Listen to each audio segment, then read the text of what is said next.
À la base, je voulais pas du tout aller auprès du public âgé parce que je pensais pas que ça me plairait. Et oui. Et au final, découverte. Révélation. Révélation, j'ai adoré. Je me suis retrouvée aussi dans un établissement où il n'y avait pas de psychomote. Donc du coup, ça a demandé de ma part, j'avais 20 ans, deuxième année de psychomote, de montrer à l'équipe à quoi servait la psychomote, qu'est-ce que c'était, l'utilité qu'il y avait derrière. Il fallait être très pertinente. Voilà, très pertinente. Puis surtout, ça demande une débrouillardise qui est importante. Et oui, parce que l'alternance, t'arrives en stage. En fait, donc t'as pas encore de vécu en mode thérapeute, voilà.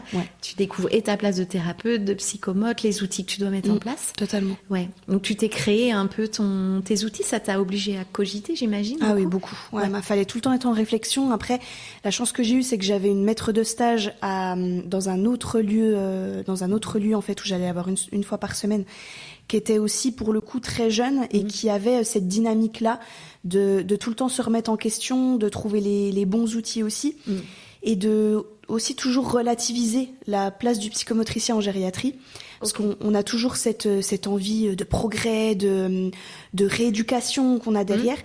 Et elle m'a tout de suite dit non mais en gériatrie on est sur autre chose là, on est dans du bien-être, on n'a pas les exigences qu'on a auprès du public enfant par exemple. D'accord. T'as réajusté tes objectifs. C'est ça. Réajuster les attentes, les objectifs qu'il y avait, moins de pression, tout en restant très professionnel et impliqué, mais relativiser les objectifs en tout cas et les attentes qu'il y avait. D'accord. Donc t'as fait ta deuxième année comme ça et ta troisième année. Pareil, toujours au même endroit. Donc justement, ça a permis que je prenne un peu en confiance aussi et que l'équipe aussi voit au fil du temps l'efficacité et l'avantage des psychomotes, quoi. D'accord. Donc ça, c'était cool.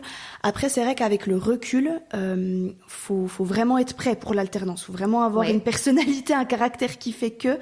Faut être entreprenant. Faut pas avoir peur de s'affirmer. Faut parler, faut aller tout le temps au contact des collègues. En fait, faut être là tout le temps, faut être présent tout le temps. D'accord. Être disponible aussi psychiquement.